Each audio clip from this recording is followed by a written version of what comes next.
안녕하세요. 2월 6일 서연구원의 투자일지입니다. 네, 오늘 함께 살펴볼 종목은 세방전지라는 종목이고요. 일단은 뉴스를 먼저 볼게요.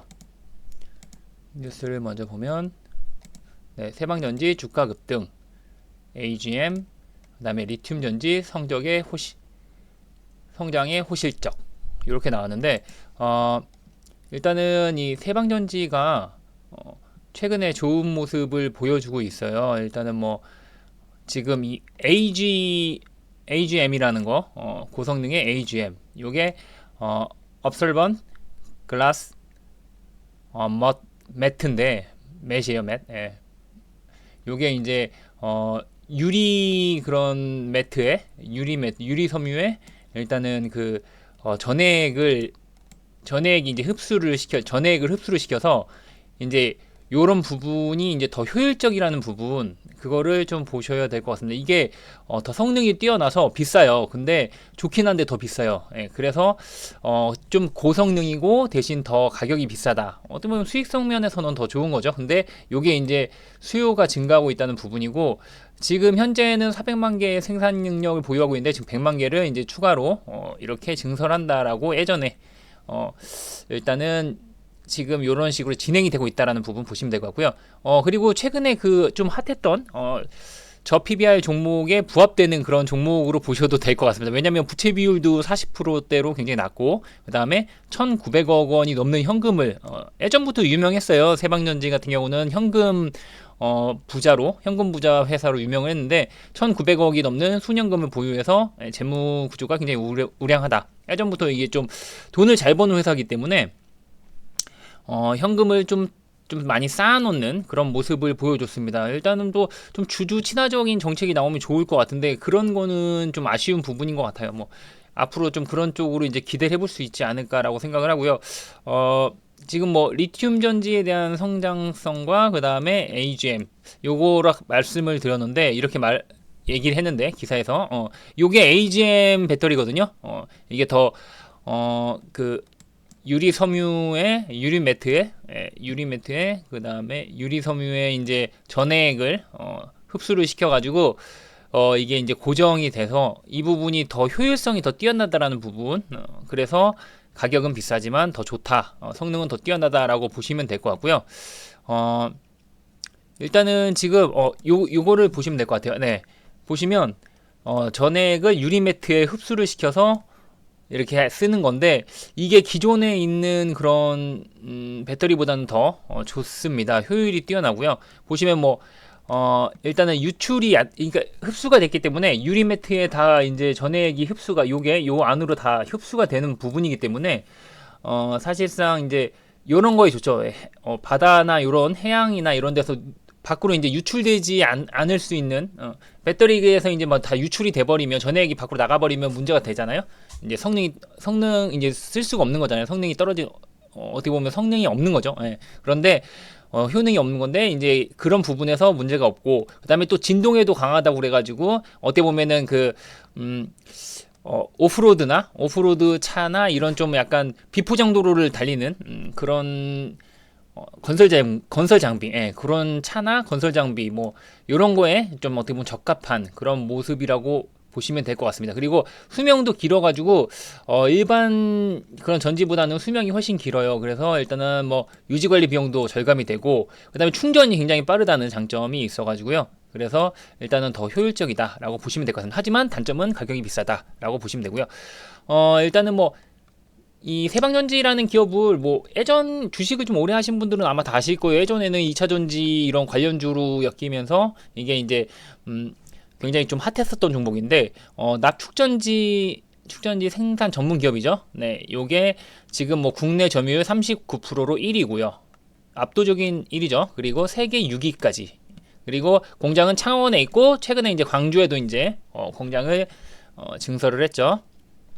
그리고 아시는지 모르겠는데, 예전에 아트라스라고 요 세방전지랑 쌍두마차가 있었습니다. 아트라스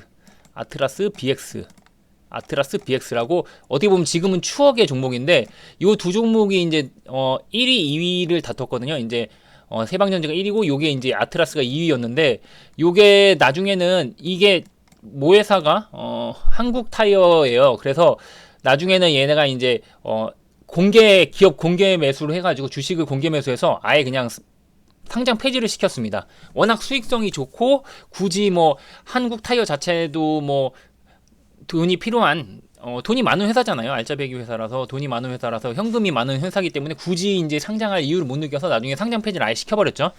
그래가지고 일단은 뭐 지금은 추억의 종목이 됐는데 아트라스 빅스 지금 세방전지는 남아있죠 아직. 그러니까 세방전지만 이제 나 홀로 남아있다라는 부분인데 아무튼 뭐 세방전지가 1위고요. 그 다음에 사업 비중은 지금 차량용이 80%, 산업용이 12%. 산업용의 수요는 점점 줄어들고 있어요. 이건 좀 감소를 했는데 대신 차량용에서의 이런 매출이 증가를 하고 있기 때문에 그런 부분은 큰 문제는 없다라고 보여집니다. 그리고 자회사 같은 경우는 여러 자회사가 비상장 자회사가 있는데 그 중에서 세방 리튬 배터리가 제일 중요한 회사고요. 요게 리튬 전지를 모듈을 생산을 합니다. 근데 요게 이제 이제 어떻게 보면 이제 수익성이 이제 여기서 계속 아직은 뭐 큰 수익성은 나오진 않고 있지만 이제 어떻게 보면 요거는 이제 미래 성장성을 보고 하는 거죠. 이제 어떻게 보면 이제 차세대 먹거리죠. 예. 그래서 기존의 축전지라는 거 배터리 자체가 축전지라는 거 자체가 이게 캐시카우가 어떻게 보면 캐시카우예요. 굉장히 현금이 풍부한 계속 들어오는 그런 회사인데 뭐 추가적으로 또 뭐 그런 개발이나 이런 걸 할 필요는 없기 때문에 어떻게 보면 완전하게 캐시카우 회사라고 보면 됩니다. 캐시카우인데 어떻게 보면 요거는 이제 미래의 먹거리, 미래 성장하는 부분에서 이제 세방 리튬 배터리 해서 요쪽에서 이제 리튬 전지 쪽으로 이제 차세대 먹거리를 찾는 거죠. 이쪽으로 이제 그래서 이제 전기차 쪽으로도 가겠다 요 말이죠. 리튬 전지 이제 모듈을 생산을 하면서 그래서 뭐 여기다가 이제 계속 투자를 하고 있었어요. 공장도 이제 만들고 광주에다가 그리고 요거 이제 또 하나는 자회사는 상신금속 납충전지 재활용 업체 어떻게 보면 이건 납충전지를 이제 다 쓰고 나서 이제 재활용을 하는 업체까지 이제 자회사로 둬서 어떻게 보면 이렇게 좀 수직 계열화를 하는 부분이죠. 그리고 이겁니다. 네, 세방 리튬 배터리라고 이거를 이제 광주에다가 기공식을 했다는 건 이제 2021년도에 오픈을 했다는 거죠. 이제 매출이 이제 나온다는 부분이고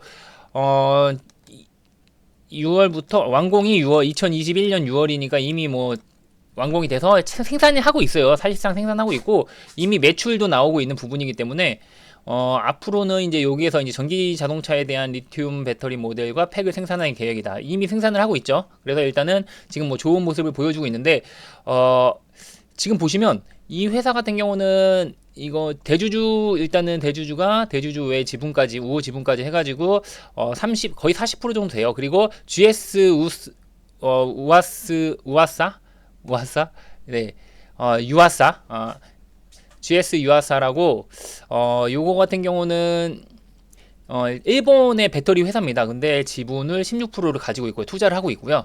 그 다음에 자사주가 6%가 있고 그 다음에 국민연금이 5%. 그러니까 이것도 사실상 상장 주식수가 많지가 않은데 거기다 또 유통물 많이 갖고 있기 때문에 여기저기서 많이 지분을 갖고 있기 때문에 사실상 유통물량이 그렇게 많지 않은 부분이 조금 매매하기에는 어떻게 보면 좀 만약에 이제 큰 손 입장에서 봤을 때는 매매하기에는 좀 쉬운 종목은 아니다라고 보여져요. 근데 일단은 말씀드렸다시피 한번 이런 종목이 또 상승을 하면 굉장히 큰 폭으로 상승을 하기 때문에 그런 쪽으로 보시면 좀 좋은 모습을 보여주지 않을까라고 기대를 하고 있습니다. 이미 뭐 오늘 10%가 올랐잖아요. 오늘 10%가 올랐다는 거는 이미 뭐 이제 그런 뉴스도 아까 나오면서 어떻게 보면 좀 이제 2차전지 그런 관련주로 이제 좀 부각이 된 게 아닌가라고 생각을 하고요. 보시면 제가 가장 관심 있게 보는 게 이런 부분인데 이 종목이 원래 옛날부터 굉장히 뭐 좋았어요. 재무제표에 대한 부분은 굉장히 좋았었던 부분이기 때문에 지금 뭐 보시면 이번에도 마찬가지지만 뭐 계속 실적이 계속 증가를 하고 있죠. 매출액이 계속 증가하는 꾸준히 그래도 뭐 큰 폭까지는 아니지만 꾸준히 증가하는 모습을 보여주고 영업이익 같은 경우도 뭐 양호한 모습을 보여주고 있어요. 그리고 작년 같은 경우는 일단은 큰 폭으로 성장을 했죠. 큰 폭으로 늘어나는 부분이고 단기 순위 같은 경우도 거의 3배 가까이 늘어나는 부분입니다. 이런 쪽에서 봤을 때는 성장성도 좋지만 수익성도 굉장히 좋다. 그리고 특히나 작년에 큰 폭으로 개선이 됐다라는 부분으로 보시면 될 것 같아요. 일단은 뭐 공장도 이미 뭐 예전에 다 지었고 이제 더 이상 들어갈 돈이 없는 거겠죠. 그리고 일단은 요게 이제 해외에도 진출해 있기 때문에 그쪽에서도 이제 실질적인 부분에 대한 부분 좀 기대를 좀 해보셔도 될 것 같습니다. 그리고 일단은 뭐 제가 생각할 때 이 종목에 좀 보수적으로 봤을 때 적정한 지금 자산 가치도 한 9만 원 이상을 하거든요. 자산 가치도 9만 원 이상 하기 때문에 최근에 그런 저 PBR주에도 어떻게 보면은 좀 안성맞춤인 종목이라고 보시면 될 것 같아요. 뭐 PBR이 지금 0.6 정도밖에 안 되니까 굉장히 낮은 부분이거든요. 그러니까 저 PBR 종목으로도 0.68이죠. 예. 저 PBR 종목으로도 어떻게 보면은 엮일 수 있는 부분이고 그쪽으로도 관심을 받을 수 있는 부분이고 그 다음에 2차전지 종목으로서 또 좋은 모습을 좀 수익성에 대한 부분, 성장성에 대한 부분 좀 기대가 되는 부분이고 일단 뭐 배당은 많이 하진 않아요. 1% 정도밖에 하지 않지만 아무튼 자산가치 대비해서 굉장히 저평가다라는 부분 PBR이 0.6 정도다. 그리고 실적 대비해서도 실적이 작년에 전년도 대비해서 2배 이상 증가를 했는데 거의 3배 가까이 증가를 했는데 아직까지 그런 부분에서 좀 더 저평가되어 있는 부분이다. 주가는 아직 낮은 부분이다 라고 보시면 될 것 같습니다.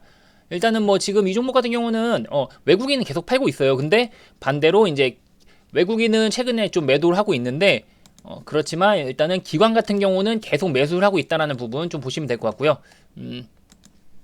보시면 외국인은 계속 매도를 하고 있지만 기관 같은 경우 계속 매수를 하고 있는 부분 수급적으로는 큰 문제는 없다라고 그냥 보시면 될 것 같습니다. 일단은 그리고 시가총액은 뭐 아직 1조가 안 되는데 9,200억 정도인데 이 정도면은 좀 양호한 모습이라고 보여져요. 뭐 단기 순이익이 작년에 1,100억 정도 시켰으니까 큰 문제는 없다라고 생각합니다. 아직도 저평가 부분이라고 보시면 될 것 같습니다.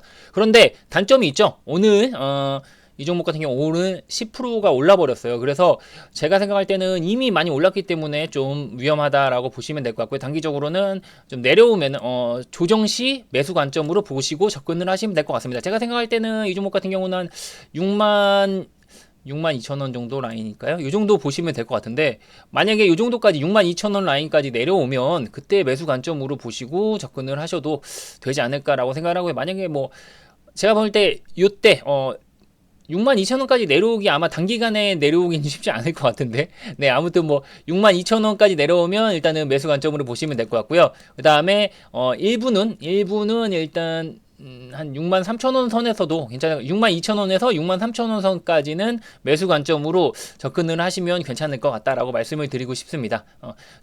제 생각에는 오늘 한 요게 좀 많이 올랐기 때문에 이미 10% 정도 올랐기 때문에 지금 바로 뭐 무리하게 따라서 사는 거는 리스크가 좀 있죠. 아무래도 뭐 사자마자 바로 떨어질 수도 있기 때문에 그런 부분에서는 조금 리스크가 있기 때문에 일단은 조정 시에 매수 관점으로 접근을 하시는 게 좋지 않을까라고 생각을 합니다. 일단은 나중에 또 추가적으로 이제 완만하게 조정이 마무리가 되고 그때 자리를 주면은 또 매수하는 거는 나쁘지 않다라고 생각을 해요.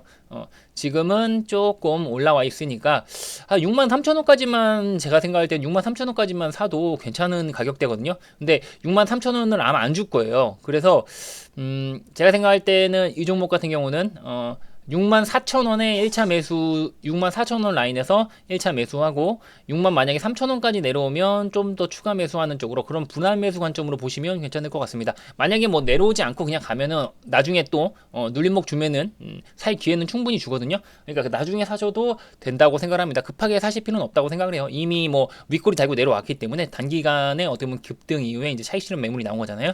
그러니까 일단은 천천히 접근하셔도 충분하다라고 보시면 될 것 같습니다. 제가 볼 때 이 종목은 갈 위에 상방이 굉장히 크게 뚫려 있거든요. 그래서 일단은 뭐 매수 관점으로 보고 10만원까지는 단기적으로 일단은 10만원까지 목표가 보시고 1차 목표가는 10만원을 보시고 접근을 하시면 될 것 같습니다. 뭐 크게 보면은 더 가겠지만 일단은 제가 생각할 때 적정한 주가는 10만원 정도라고 보여지거든요. 그래서 일단은 뭐 좀 긴 호흡으로 보시고 10만원까지는 좀 홀딩 전략으로 가보시는 거 추천드립니다. 네, 오늘 방송은 여기까지 하겠고요.